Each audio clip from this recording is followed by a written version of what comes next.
Hello everyone, so welcome back to another video where I go over my favourite mobile suits from the Gundam universe, and we go over what I like about them from memory.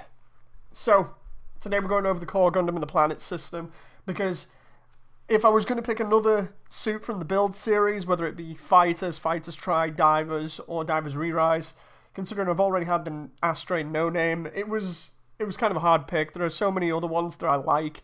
You've got the Crossbone Mao, you've got the Sengoku Astray, we've got the Build Strike full package. There are a bunch of other suits that I like.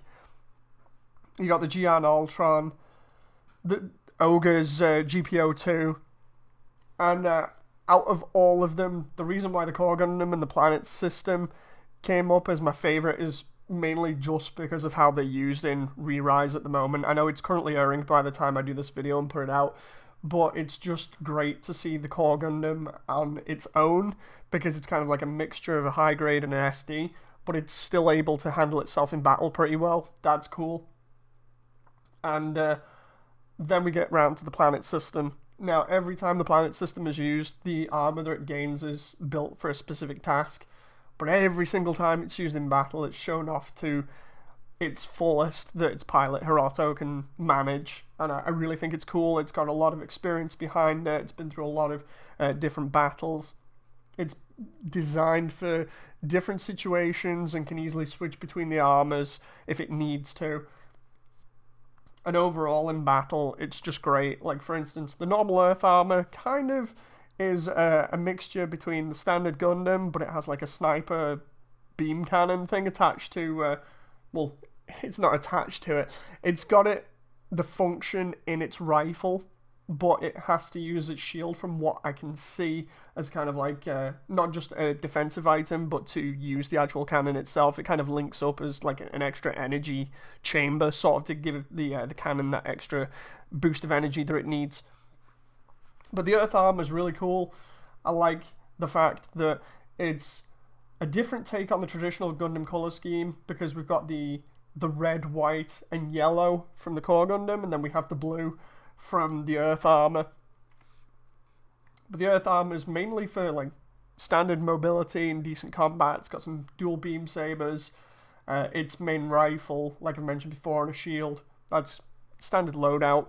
Then we start getting into the more exciting stuff like the Mars armor, which has ridiculous amounts of power behind it, but has loads of melee weapons. And one of its signature weapons is this giant heat sword, which looks fantastic the first time you see it. We've only seen it like twice, but it's so cool. Then you've got the Mercury armor, which is an underwater armor which can be used at great depths. That's fantastic to see, because it's neat the fact that we don't just have a traditional V-fin. Most of the time when it dons different armor, the Core Gundam gets a new V-fin, but with the Mercury armor, its V-fin is replaced by a mask that looks like Diver's mask. That's really cool. The Jupiter armor being my favourite at the moment, because it's really good in space, and it's got multiple different uses. It's got different guns that are on its arms, which can be used as orbit weapons. Its boosters can come off and be used as shields or knuckle dusters, which also float independently. It's got like a beam gatling. It's just got a lot of gear on it, which is really cool, and can handle multiple different suits at one time. Something that I've highlighted throughout most of these videos is I like suits that can deal with multiple suits versus themselves.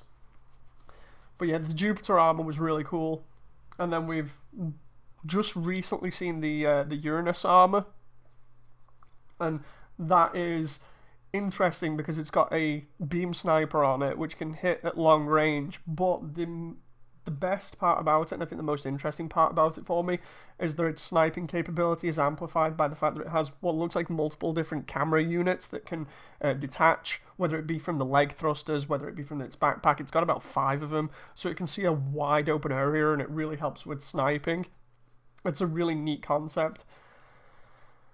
And the only problem is that these seem to be guided by wires, so you can either easily trace the mobile suit back to where it is from its wire, or when they get destroyed, you just have wires all over the place. But yeah, I do like the way that it's used by its pilot, Hiroto. It's a really, really cool looking suit. It's simple in design, but it's always used to great effect. I think it helps that Hiroto has a lot of battle experience when he's using the actual mobile suit. We've still, at this point, got different suits that we've not seen. There are 2 other armors that I don't think we've seen at the point of recording this, and I can't wait to see those as well. One of them has a giant drill on it, and the other looks a little bit like the Stargazer Gundam, and I can't wait to see what those are like, because at the moment it's turning out to be a really neat series. I really just like the idea of being able to combine different armors for different situations. I'm not sure whether people would say that was overpowered, considering the fact that it's actually been beaten by different suits over the course of the show.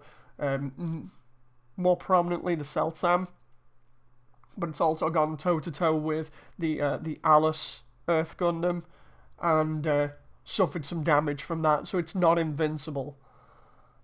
But yeah, overall, I just like the way that it's used in combat, the way that each one of the armors is used in combat and is used to complement the different members in the team in certain situations, like for instance using the Mercury armor and giving that to Pa when he needs to be able to dive down to ridiculous depths to try and get the attention of the Death Army Ray type, you know, the giant underwater one, so that they can dive down to a far enough depth that its armor will cave in and destroy it. I like that type of situation because it means that it's also able to help out its teammates with the abilities that they might be lacking. But yeah, overall, I think it's a really cool suit. It's still got room for potential, and just the way that it's used in different combat situations, it's not something that is totally overpowered. It complements the strength of its pilot, which is finding the weaknesses of its enemies and then exploiting them. I really do think that's just the best aspect of it, is you can use it in any sort of situation, it seems like, at the moment at least. And as long as you can find out what the enemy's weak against, you can then change to that type to suit the situation.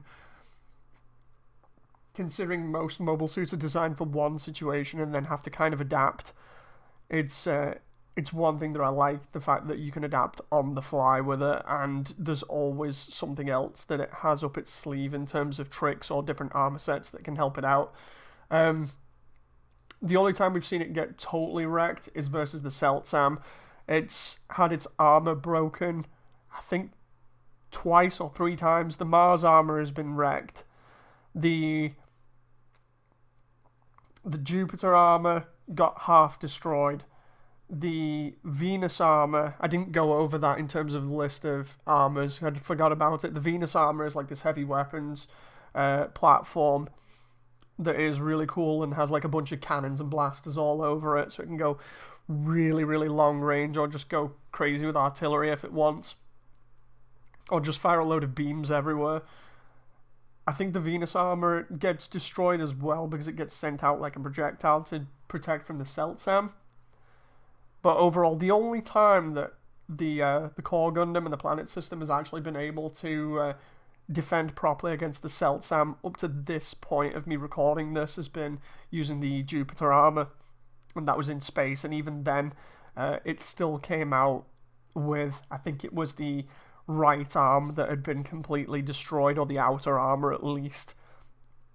I could be wrong, it could be the other arm, but it doesn't really matter. All we need to know is that the armor got destroyed, and it's not completely impervious to damage like some mobile suits, where they either have some sort of way of reflecting beams, or whether they're flat out just invulnerable against certain attacks because of different things like GN shields or whatever. Anyway, I'm going to stop here. Hope you guys have enjoyed. Leave the comments down below, and I'll see you on the next one. Bye!